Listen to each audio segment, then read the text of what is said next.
কি অবস্থা সবার, কেমন আছো? আজকে আমাদের সাস্ট ভর্তি পরীক্ষা অনুষ্ঠিত হয়েছে and প্রশ্ন দেখার পর তোমাদের মেন্টাল স্টেট খুব বেশি একটা অবস্থা ভালো নাই।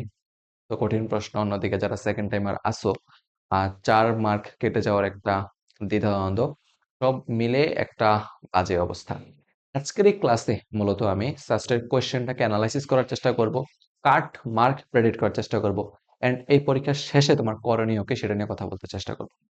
শুরু করি।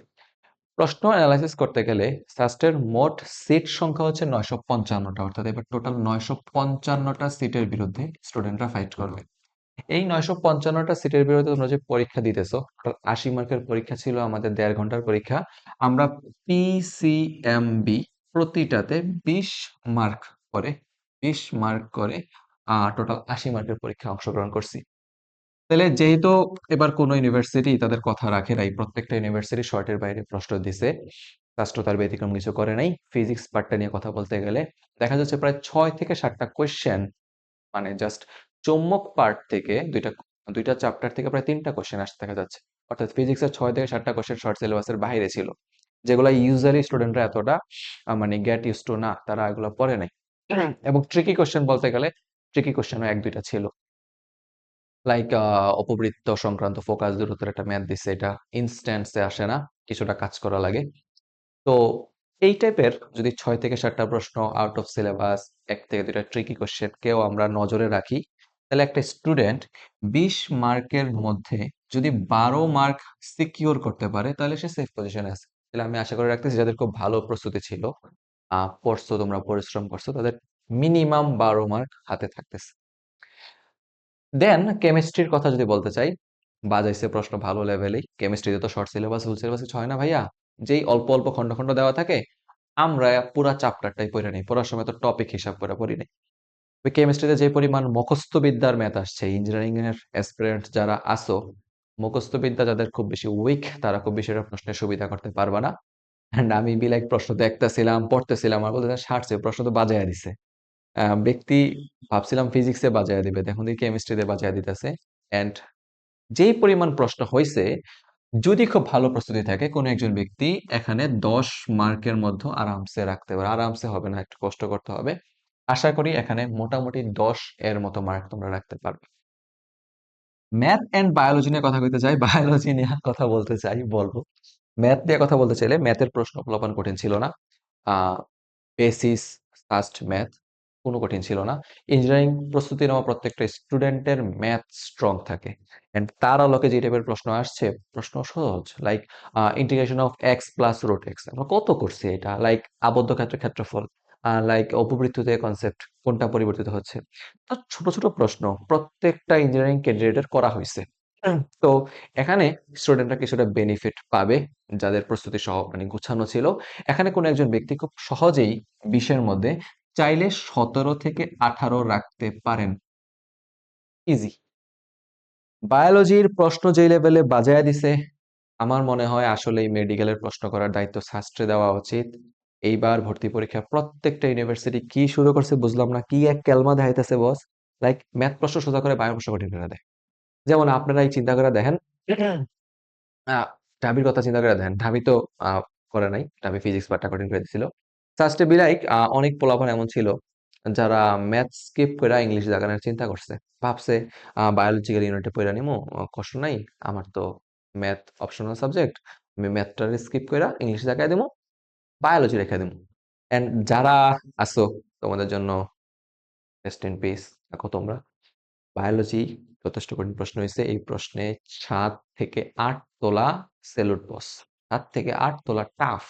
অর্থাৎ এই প্রশ্নে তোমরা যারা 7টা থেকে 8টা করতে পারছো, তোমরা মন খারাপের কিচ্ছু নাই। এটা তুমি কেন, ইভেন আমি নিজে বায়োলজি পড়াই না, বাট বায়োলজি পড়ায় এমন কয়েকজনের সাথে কথা বলছি, এই বসেন তো আপনারা বলেন তো 20টার মধ্যে কয়টা পারেন। অন ইনস্ট্যান্স ওনারা টিচার, ওনাদের কাছে 10টা 12টা বেশি হইতেছিল না, ওনারা বি লাইক ওয়াও, স্ট্যান্ডার্ড ছিল, কঠিন ছিল। তাইলে এবার যদি আমরা যোগ করতে চাই, তোমাদের খুব বেশি টাইম নিব না ভাই, একটু অ্যাড করে নেন। আমরা এখানে হিসাব করার সুবিধার্থে ফিজিক্স এন্ড ম্যাথটাকে একপাশে রাখতেছি, এন্ড কেমিস্ট্রি এন্ড বায়োলজিটাকে একপাশে রাখতেছি। এন্ড ওভারঅল ফিজিক্স এবং ম্যাথে যদি আমরা একসাথে করে ফেলি 12, 8, 20, দেন যোগে হয় 30, 40, 48। অর্থাৎ কেউ যদি আমার এখানে 48 থেকে, এটা একটু কালার ইউজ করা উচিত, ঠিক না? এটা ইম্পর্টেন্ট লাইন। 48 থেকে 50-এর ঘরে থাকতে পারো, কংগ্রেচুলেশন। এত চাপ নেওয়ার কিছু নাই পোলাপান, জীবনটা এত কঠিন কিছু না। Like, hold on moment. কেউ যদি এখানে 48 থেকে 50-এর মতো মার্ক রাখতে পারো, তাহলে তুমি মোটামুটি সেফ পজিশনে আছো, চাপের কিছু নাই, মোর দেন এনাফ। এই কাট মার্কটা ড্রপ হতে পারে, আমি প্রেডিক্ট করতেছি। আমি সবসময় এত সুযোগে এসে প্রেডিক্ট করে দিয়ে চলে যাই না, আমি একটু সময় নিছি বোঝার। আমার পার্সোনাল অপিনিয়ন হচ্ছে যে এবারের কাটমার্কটা ড্রপ করে 46-47-এ চলে আসতে পারে, on base of chemistry and biology. Chemistry and biology প্রশ্ন মোটামুটি বাজায়া দিছে, সেই লেভেলে বাজায়া দিছে। ফিজিক্স অ্যান্ড ম্যাথের মধ্যে ম্যাথে অ্যাডভান্টেজ দিয়ে লাভ হবে কি? ফিজিক্সে তো আবার অনেকগুলো প্রশ্ন শর্ট সিলেবাসে বাইরে দিয়ে দিছে, তাহলে এটাতে কি হবে? তাহলে তোমরা যারা 50 বা 52 পজিশনে আছো, ভালো আছো, চাপ নিও না, নেক্সট পরীক্ষার প্রিপারেশন নিতে থাকো, তুমি আরো ভালো করতে পারো। এন্ড যারা এর নিচে আছো, তাদের জন্য কি করণীয়, তারা কি করতে পারো? দেখো, আমাদের ঠিক নেক্সট পরীক্ষাটা হচ্ছে Rajshahi, and life is like a cricket match, nothing else. তোমার এখানে আনলিমিটেড বল আছে, প্র্যাকটিস করতে থাকো। একটা বল মিস হয়েছে, শর্ট হয় নাই, সেকেন্ড বল ট্রাই করি, আরিওতে ফোকাস করি, আরিওর প্রশ্ন ব্যাংকটা নিয়ে বসে যান, কুইকলি প্রত্যেকটা কোশ্চেন সলভ করে থাকেন, প্যাটার্ন বুঝতে থাকেন, প্যাটার্ন বুঝতে থাকেন। দেখো, কোনো না কোনো একটা তোমার হিট আসবেই, রাইট? তুমি যদি পরিশ্রম করে থাকো, স্রষ্টা সবার জন্য কোনো একটা পরিকল্পনা রাখছেন, দেন ওনার নিশ্চয়ই কোনো একটা ভালো পরিকল্পনা তোমাকে নিয়েও আছে। And আমরা কি করার মালিক? আমরা চেষ্টা করার মালিক, এন্ড আমরা আমাদের সেই চেষ্টাটা চালিয়ে যাব, থামবো না। কোন একটা বাজে পরীক্ষা দিয়ে আইসা তুমি হতাশ হয়ে বসে থাকার চেয়ে তুমি নেক্সট পরীক্ষার জন্য প্রস্তুতি নিতে পারো, এবং এই ধরনের মেন্টালিটি তোমাকে জীবনের কঠিনতম সময়গুলো পার করার সাহস যোগাবে। তুমি ভাব যে আমি তো এর থেকে কঠিন সময় পার করে ফেলছি, দেখে ঝড় দেখে ফেলছি, বৃষ্টিরে কি ভয় পাবো? ওকে। এন্ড আমি জানি অনেকে অপেক্ষা করতেছে, যারা সিএসসি টার্গেটটা রাখতেছেন, ভাইয়া সিএসসি কেমন নেওয়া উচিত? যারা সিএসসি টার্গেট করে এখানে আসছো, তোমরা একটু অ্যাডভান্স লেভেলের প্রিপারেশন নিছো, এটা আমি বিশ্বাস রাখি।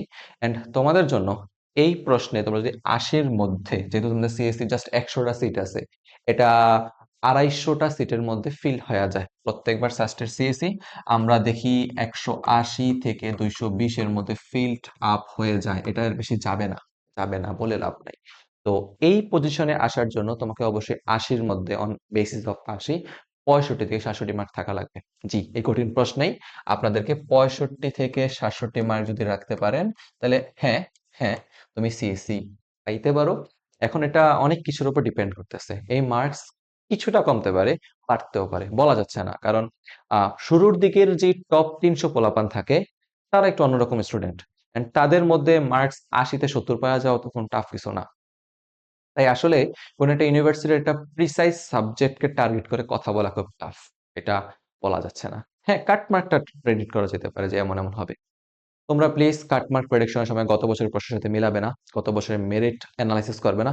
আমি আগেও বলছি, জাস্ট গত বছর নতুন নতুন জিএসটি থেকে বের হয়ে আসছে, এন্ড জিএসটি থেকে বের হয়ে আসার পর হঠাৎ একটা প্রশ্নের দায়িত্ব ছিল, বিসি বিরোধী আন্দোলন ছিল, সব মিলিয়ে সাস্টের প্রশ্ন এত একটা সহজ হয় নাই। ভিডিওতে বলছিলাম প্রশ্ন এবার ইঞ্জিনিয়ারিং স্ট্যান্ডার্ডই হবে, এন্ড সি, প্রশ্ন হয়েছে, মোটামুটি ভালো প্রশ্ন হয়েছে। প্রিপারেশন নিতে থাকেন, রাজশাহী বিশ্ববিদ্যালয়ের প্রস্তুতির জন্য ম্যারাথন ক্লাস আমি আনার চেষ্টা করব।